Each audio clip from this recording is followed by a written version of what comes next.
first step that you should always do, in my opinion, you're gonna start with a sketch. We're gonna draw a diamond, just because, like, or a gem, or whatever, right? Just something super quick, something super small. Okay, boom, have our sketch. Okay, boom, that's done. New layer.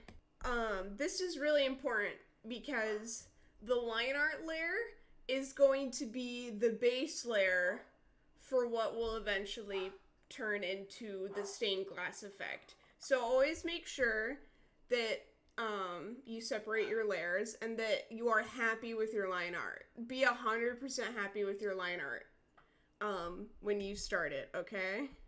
We're just going to do quick little thing here. Okay, boom, line art layer. You're done, all right? We have the sketch, we have the line art. Same thing, basically. Put the color underneath it. Boom, we have our base color, right? Okay, so on top of your flat color, you're going to pick white and you're going to put clipping mask, okay? And now what you're gonna do is you're going to make a series of triangles. Do not make them uniform. Make them varying sizes and shapes, but you want to keep them mostly triangle like this, okay? And I'm using the freehand selection tool with this, okay? Okay, so now you're going to duplicate this and basically make sure the whole thing is covered. Try not to change the size too much, okay? And that's how it looks like. Now hang with me. I know this looks weird, but it's gonna look okay. Then you are going to duplicate that layer, alpha lock it, and now you are going to make it black, and I like to flip it. Flip it and then do the same thing, make sure the whole thing's covered. Okay, now we have black and white, okay? Again, I know this looks so weird, right? But don't worry, this is how we're going to be achieving the crystal effect, which will then turn into the stained glass effect. Okay, so next you're going to duplicate the light layer, layer it on top of both of them, and select overlay. And you're gonna tilt it, and again you're gonna repeat and just cover the whole thing, okay? Now, what you're going to do is you're going to lower the opacity on the black and the white. Now, you can make these whatever you want. I like to make it so they're like around there. So they're just barely visible, okay? Now, here's a trick I learned. This looks kind of weird. It doesn't look fully stained glass. So here's what I do. I go to Vintage and I click the disco brush. I always use the disco brush for this every single time. Then you're going to select the base color and you're just gonna cover the whole thing. Cover the whole thing in the disco layer. Then you're going to set the disco layer to overlay, and you can mess with the opacity if you desire. And then I like to tweak this. I like to tweak the previous layers, and boom, we have a crystal effect. That's literally the whole thing. So here comes the part to make it look like stained glass, okay? You're going to, by the way, you can also do this with other brushes. You don't have to use the disco layer. I personally do. Sometimes I use other brushes. I typically use stamp brushes, but you can do whatever. Like, you can layer this or whatever on top of it, and you can add effects and whatever you want to do. But I'm just going to do the base of what I usually do just for this tutorial. Okay, now you are going to merge everything onto the flat color. You are going to duplicate your line art layer. I like to use a different color for this because the line art layer is black. I typically like to use a green or something. Gonna alpha lock that, color it, okay? Now pick whatever line art brush you want. I typically find one like this Cartoon Linear to work for me. I think it looks the nicest.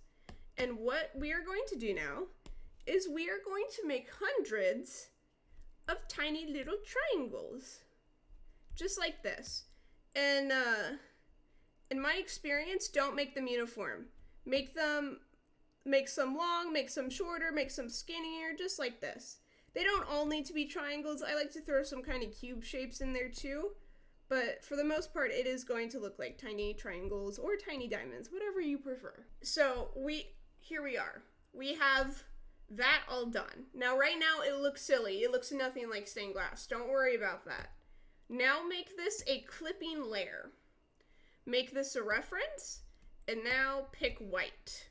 You could do this the other way, but you'll see what I mean. Now, you are just going to randomly fill in some of the random triangles. Do not fill all of them, just like that, okay? Bunch of white, just like that. Now, add another layer and choose black, and fill in the remaining of the triangles, just like so. Boom. Okay. Now what we're gonna do is we're gonna alpha lock the extra line art layer and make it black, okay? Now, we're gonna put the white to add and lower the opacity. And you can keep the black normal. I like to put on the multiply layer and lower the opacity. And you can, again, lower them as much as you want, typically between 20 to 60%. Pretty looks good. Okay. We're not done yet, though. Right now, it absolutely looks like stained glass. Look at how beautiful this is. Boom. Done. Okay. Now you're going to merge your line art layer with this layer. Okay? You're going to go to the bloom section, and you're going to... And you can mess with this as much as you want. You can make it look like whatever. We're going to do that. I think that looks very nice. Like that. It's all glowy. It's beautiful. Now, what I like to do is a little extra step for extra shading. I like to add a clipping layer and add black wherever you want. Let's put it on the left side here.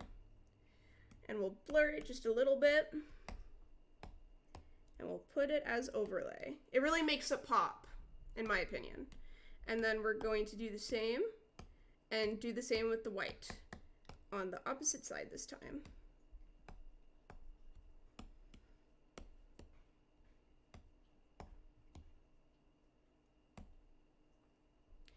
And boom, that's how you make stained glass, just like that. And then this is just a very quick example. Boom, we have a diamond. We went from this tiny little sketch to this beauty, all right? It's literally that easy. It really is just learning how to layer everything properly. Please make sure your layers are separate when you do this and you don't mess up the clipping layers. That is like so important because I have messed up and it's like unsalvageable. But that is literally it. That's how you do it. And then that looks tiny, but at the end of the day, if you do a full drawing, you're going to end up with something like this. This is my most recent drawing.